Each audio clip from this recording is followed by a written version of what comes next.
இந்த வீக்கெண்ட் ஐதாட்ல உங்களுக்கு 3 இன்ட்ரெஸ்டிங் வெபினார்ஸ் வச்சிருக்கோம்.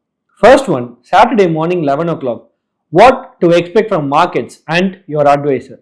இந்த வெபினார்ல நெக்ஸ்ட் 12-18 months நீங்க மார்க்கெட்ல என்ன எக்ஸ்பெக்ட் பண்ணலாம், உங்களோட இன்வெஸ்ட்மெண்ட் அட்வைசர்ட்ட இருந்து நீங்க என்ன மாதிரியான கால்ஸ் எக்ஸ்பெக்ட் பண்ணலாம், பிளஸ் உங்க போர்ட்ஃபோலியோல நீங்க என்ன மாதிரியான சேஞ்சஸ் பண்ணணும் அப்படின்றத பத்தி டிஸ்கஸ் பண்ண போறோம். And Sunday morning 10 o'clock investing in China a real opportunity. இந்த வெபினார்ல சைனால இன்னமும் ஆப்பர்ச்சுனிட்டிஸ் இருக்கா, அந்த மார்க்கெட்ல பிளஸ் அவங்க எவால்வ் ஆகிற டெக்னாலஜிஸ்ல என்னென்ன சேஞ்சஸ் நடந்துகிட்டு இருக்கு அப்படின்றத பத்தி டிஸ்கஸ் பண்ண போறோம். And third one fixed income a timeless investment. இது சாட்டர்டே மார்னிங் 10 o'clock யூடியூப் பிரீமியரா நடக்க போகுது. இதுல நீங்க ஃபிக்ஸட் இன்கம் அசெட்ஸை உங்க போர்ட்ஃபோலியோல இப்போ இன்வெஸ்ட் பண்ணணுமா, இப்போ எதுக்கு ஃபிக்ஸட் இன்கம் இவ்வளோ இன்ட்ரெஸ்டிங்கா இருக்கு, அண்ட் இப்போ எதுக்கு நீங்க இதை கம்பல்சரி உங்க போர்ட்ஃபோலியோ ஆட் பண்ணணும் அப்படின்றத பத்தி டிஸ்கஸ் பண்ண போறோம். இந்த வெபினாருக்கு ரெஜிஸ்டர் பண்றதுக்கு டிஸ்கிரிப்ஷன்ல இருக்க லிங்கை கிளிக் பண்ணுங்க. தேங்க்ஸ்.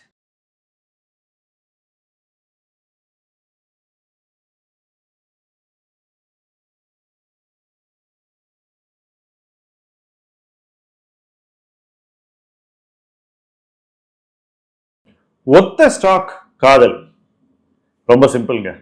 மார்க்கெட்ல நிறைய பேர் இருக்காங்க.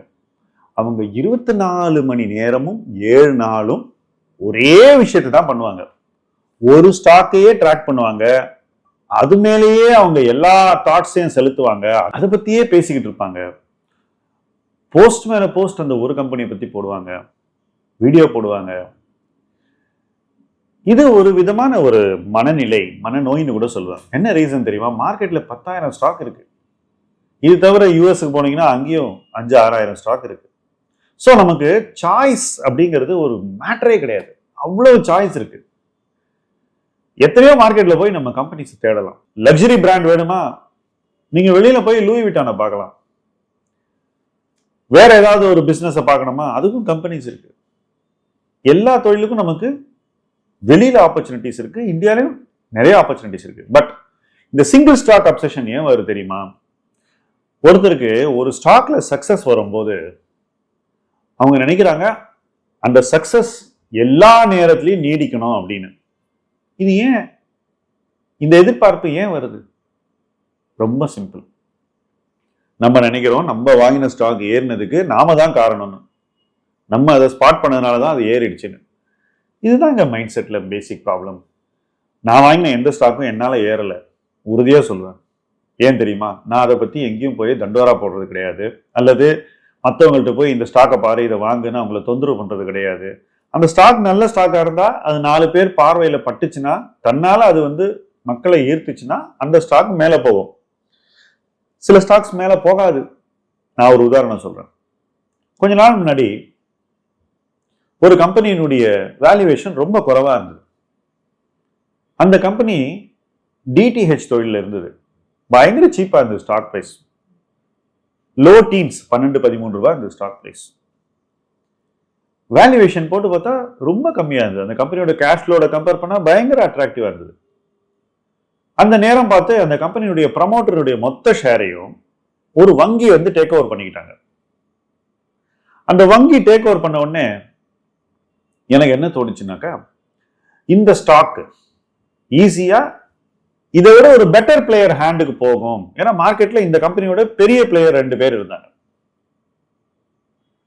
சோ அந்த கம்பெனிஸ் பேங்க் கிட்ட இருந்து இந்த கம்பெனியை வாங்கிப்பாங்கன்றது என்னுடைய ஒரு அசம்ஷன். அப்புறம் ஸ்லோவா அதை வேலிடேட் பண்ண ட்ரை பண்ணும்போது எனக்கு என்ன புரிஞ்சதுனாக்கா, அந்த பெரிய கம்பெனி இந்த கம்பெனியை அரசியல் காரணங்களுக்காக தொட விரும்பல அப்படின்னு. சோ என்னாச்சு, அந்த ஆப்ஷன் நின்று போச்சு. அப்ப கூட இந்த ஸ்டாக் சீப்பா இருக்கு, இதை வச்சுக்கலாமே, எப்படி இருந்தாலும் அந்த பெரிய பிளேயர் எல்லாம் யாராவது ஒரு பிரைவேட் ஈக்விட்டி வாங்க, இப்படி எல்லாம் நம்ம மனசுல ஒரு கணக்கு போடுறோம். பட் கடைசியில் என்ன ஆச்சுனாக்கா, அந்த கம்பெனியை மறுபடியும் பேங்க்ஸ் அந்த ப்ரமோட்டருக்கே வித்துட்டாங்க. இப்ப நான் ஏன் இதை வாங்கினேன், இந்த ப்ரமோட்டர் இனிமே வரமாட்டான் இதுக்குள்ள அப்படின்ற ஒரு அசம்ஷன்ல தான் நான் வாங்கினேன். வாங்கிட்டு அந்த கம்பெனி எனக்கு ரொம்ப அட்ராக்டிவா பட்டுது. அப்போ அந்த கம்பெனி மேல எனக்கு ஒரு மரியாதை இருக்குன்னு தானே அர்த்தம். அதன் வேல்யூவேஷன்ல ஏதோ ஒரு இன்ட்ரெஸ்ட் இருக்குன்னு தானே அர்த்தம். பட் என்ன ஆச்சு, கம்பெனியை மறுபடியும் அந்த ப்ரமோட்டர்கிட்டே கொடுத்துட்டாங்க. கொடுத்த உடனே என்ன ஆச்சு, என்னுடைய மொத்த ப்ரிமைஸும் தலைகீழா போயிடுச்சு. அதுதாங்க இந்தியாவில் இருக்கக்கூடிய பாலிடிக்ஸ், பேங்கிங் பிரச்சனை. ஸோ திருப்பி கொடுத்தோடனே நாம என்ன பண்ணோம், இல்ல நான் சீப்பா வாங்கினேன், நான் இந்த கம்பெனியை கண்டுபிடிச்சேன், இது வந்து சரியா வர வரைக்கும் நான் வெயிட் பண்றேன் அப்படின்னு பெருமையா, ஸ்டப்பனா, பிடிவாதமா உட்காரலாம். பட் இந்த பெருமைக்கும் பிடிவாதத்துக்கும் முதலீட்டுல இடமே கிடையாதுங்க. நம்ம ஒரு இன்வெஸ்ட்மெண்ட்டை பண்றோம், பண்ணதுக்கு அப்புறம் அந்த நிறுவனத்துல நிறைய நிகழ்வுகள், சம்பவங்கள் நடக்குது. அந்த சம்பவங்கள் என்ன பண்ணுதுன்னா அந்த கம்பெனியினுடைய எதிர்காலத்தை பத்தின நம்முடைய பார்வையை மாத்தி விட்டுருது. ஆனா நம்ம மாத்திக்க ரெடியா இல்லைன்னு வச்சுக்கோங்களேன். when the circumstances change, when the facts change, நம்மளுடைய ஜட்ஜ்மெண்ட்டும் சேஞ்ச் ஆகணும், நம்மளோட ஒப்பீனியனும் சேஞ்ச் ஆகணும். பட் நம்ம என்ன பண்றோம், அதை ரொம்ப பர்சனலைஸ் பண்றோம். பர்சனலைஸ் பண்ணும்போது என்ன அர்த்தம், இது வந்து சரியா வர வரைக்கும் நான் இங்க உட்காந்துருப்பேன் அப்படின்ற மாதிரி ஒரு பிடிவாத குணத்தை நமக்குள்ள உருவாக்கிக்கிறோம்.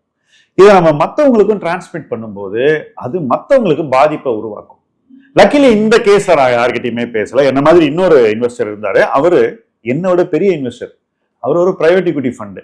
அவர் எனக்கு மேல கன்விக்ஷனோட இருந்தாரு. இன்ஃபேக்ட் நான் வந்து விற்க முடிவு பண்ணதுக்கு அப்புறம் கூட எனக்கு ஒரு நோட் அனுப்புறாரு, அது ஏன் ஹோல்டு பண்ணணும்னு. நான் விற்க முடிவு பண்ணது ரொம்ப சிம்பிள்ங்க. இந்த ப்ரமோட்டர் வெளியே போனதுனால தானே நான் இந்த கம்பெனியில இன்வெஸ்ட் பண்ணேன். திருப்பி அந்த ப்ரமோட்டர் உள்ள வரான்னா எனக்கு இந்த இடம் வேண்டாம் அப்படின்னு சொல்லிட்டு நான் வித்துட்டு போயிட்டேன். அதிர்ஷ்டவசமாக என்னுடைய காஸ்ட்டுக்கு மேல எனக்கு ஏதோ கிடைச்சுன்னு வச்சுக்கோங்களேன், I made a profit. But லாஜிக்கலா பாருங்க, it could have become a loss, it should have become a loss. Luck அந்த இடத்துல நம்ம தப்பிச்சிட்டோம். இது மாதிரி நிறைய இன்வெஸ்டருடைய லைஃப்ல நடந்துகிட்டே இருக்கும். ஆனா அதுல லெசன் என்ன தெரியுமா, நம்ம வந்து அந்த ஸ்டாக்கை லவ் பண்ணக்கூடாது. ரொம்ப ஒற்றை காதல், ஒரு பட்ச காதல்லாம் வச்சுக்க கூடாது. ஒன் சைட் லவ் எல்லாம் நீங்க வச்சுக்கிட்டீங்கன்னாக்கா நிச்சயமா எப்படி வாழ்க்கையில வருதோ அதை விட மோசமான ஒரு அனுபவம் முதலீட்டுல வரும். பட் இதை நான் நிறைய பாக்குறேங்க. இது வந்து கோவிடுக்கு அப்புறம் இருக்கக்கூடிய மிகப்பெரிய வைரஸ் மார்க்கெட்ல. இந்த வைரஸை நம்ம ரொம்ப ஃபாஸ்டா ஒருத்தருக்கு ஒருத்தர் பரப்பிக்கிட்டு இருக்கோம்.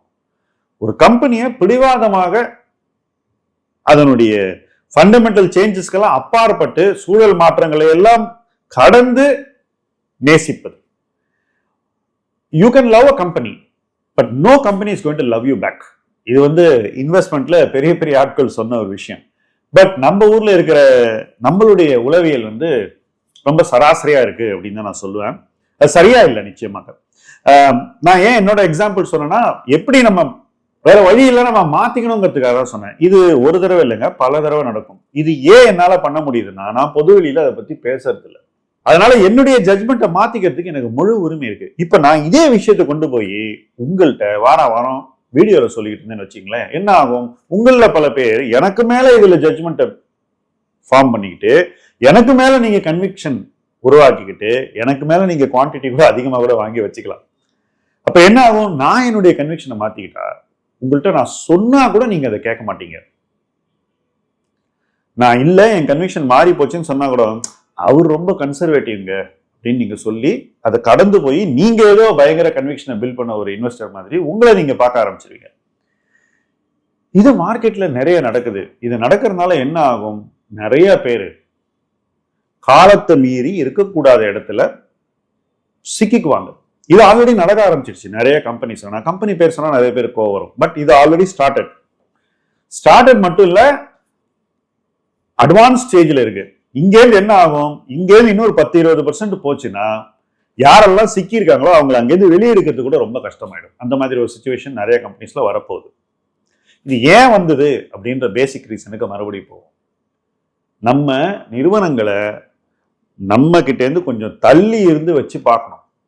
ஏதோ நம்ம அதுல ஒரு அங்கம் அல்லது நமக்கு அது ஒரு அங்கம் அப்படின்ற மாதிரி ரொம்ப நமக்கும் கம்பெனிக்கும் இன்வெஸ்ட்மெண்ட்டுக்கும் வித்தியாசமே இல்லாத மாதிரி ரொம்ப பர்சனலைஸ் பண்றது நல்லது இல்லை.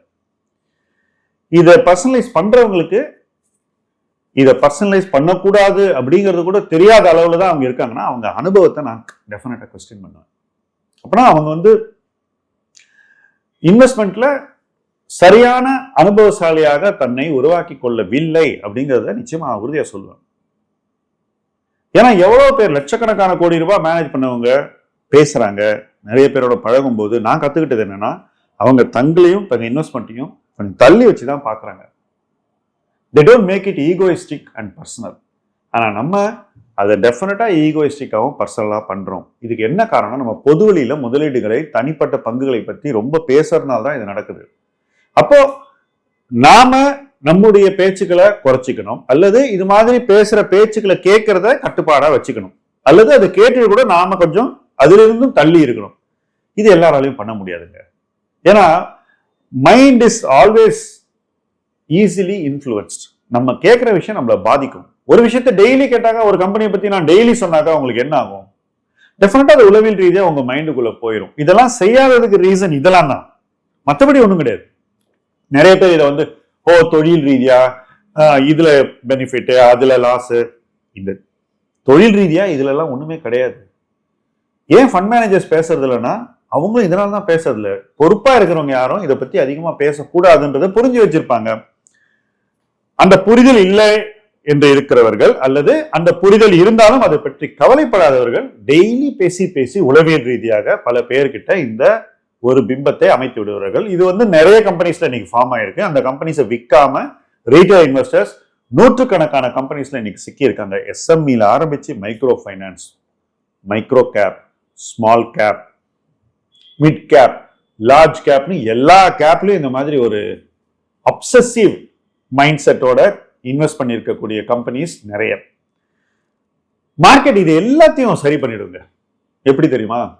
நம்மளுடைய அந்த பிடிவாதமான அப்சசிவ் கன்விக்ஷனை மார்க்கெட் உடைச்சிடும். 90% ஆஃப் த டைம் மார்க்கெட் நம்மள அப்சசிவ் கன்விக்ஷன்ல இருந்து உடைச்சி தான் வெளியே கொண்டு வரும். 10% ஆஃப் டைம்ல அந்த அப்சசிவ் கன்விக்ஷன் கரெக்டா இருக்கும். பட் என்ன நடக்கும் தெரியுமா? எங்க நம்ம தோல்வியை காணுறோமோ அந்த இடத்துல நம்ம வாங்கக்கூடிய அடி, எங்க நம்ம வெற்றியை காண முடியுமோ அந்த இடத்துல இருந்து நம்மளை விரட்டி விட்டுரும். சோ ஒரு 10% டெசிஷன் கரெக்டா இருந்தா கூட 90% டெசிஷன்ஸ்ல மிஸ்டேக் இருக்கிறதுனால இந்த 10% விட்டு கூட நம்ம வெளியே வந்துடும். ரெண்டாவது, இந்த 10% எதுன்னு தெரியாம நம்ம உட்காந்துட்டு இருப்போம். இதுதாங்க இன்னைக்கு மார்க்கெட். இதுதான் இந்த ஒற்றை காதல் செஞ்சிருக்கிற பெரிய பிரச்சனை. இதுதான் இந்த ஒருதலை பட்சமான கன்விக்ஷன் நமக்கு கொடுக்கக்கூடிய நோய். இந்த நோய்க்கு மருந்து நம்ம மைண்ட்ல தான் இருக்கு, நம்மளுடைய சைக்காலஜி தான் இருக்கு, நம்மளுடைய பிஹேவியர்ல தான் இருக்கு, நம்மளுடைய முடிவுகள் தான் இருக்கு, நம்முடைய தீர்மானத்துல இருக்கு, நம்முடைய நடவடிக்கையில இருக்கு. நம்முடைய பயணம் இங்கிருந்தாவது சேஃபா போகணும்னா நிச்சயமாக நம்ம இந்த விஷயங்கள் எல்லாம் புரிஞ்சுக்கிட்டு இதிலிருந்து மீண்டு வர முயற்சிக்க வேண்டும். முயற்சிப்பதும் முயற்சிக்காததும் தனிநபர் விருப்பம். ஆனால் முடிவுகளில் இருந்து நாம தப்பவே முடியாது. சோ ஒண்ணு நாம ஒரு முடிவு எடுத்து ஒரு பெட்டர் பிளேஸுக்கு போகலாம், அல்லது முடிவு நம்ம வாழ்க்கையை தீர்மானிக்கும். என்னை பொறுத்த வரைக்கும் ஒரு முதலீட்டாளனாக நான் கற்றுக்கொண்ட முதல் பாடம், நான் என் முடிவுகளை தீர்மானிப்பவன், சந்தை அதை தீர்மானிக்க கூடாது என்பது. சோ முதல்லயே நம்மளே யோசிச்சு முடிவு எடுத்துட்டு ஒரு இடத்துக்கு சேஃபா போறது பெட்டருங்கிறது தான் என்னுடைய வழி. உங்களுடைய வழி என்ன என்பதை நீங்கள் முடிவெடுத்துக் கொள்ளுங்கள். எது எப்படியோ சரியான வழி எது என்று புரிந்து கொண்டு இணைந்து பயணிப்போம். முதலீட்டு களம் உங்கள் களம். நன்றி. ஸ்டாக் இன்வெஸ்டிங் பயங்கர டென்ஷன் கொடுக்குது. இன்னும் கொஞ்ச நாள்ல மார்க்கெட் ஏறிச்சுன்னா, இந்த ஸ்டாக்ஸ் எல்லாம் கொஞ்சம் ரிகவர் ஆச்சுன்னா இதெல்லாம் வித்துட்டு மியூச்சுவல் ஃபண்டுக்கு போலாமா, இல்ல ஸ்டாக் இன்வெஸ்டிங்லயே இன்னும் வேற ஏதாவது பண்ணலாமா, இந்த ஸ்டாக்ஸ் எல்லாம் வித்துட்டு வேற வாங்கலாமா, இப்படி பல கேள்விகள் உங்க மைண்ட்ல வந்துகிட்டு இருக்கு. இந்த கேள்விகளுக்கான விடையை நீங்க தேடணும்னா ஆஸ்க் மைல்ஸ்டோன்ஸ் டு வெல்த் எனிதிங்னு உங்களுக்காகவே ஒரு ஹெல்ப்லைன் இருக்கு. அந்த ஹெல்ப்லைன்ல உங்கள் கேள்விகளை நீங்கள் கேட்கலாம். அதுக்கான லிங்க் இங்க இருக்கு.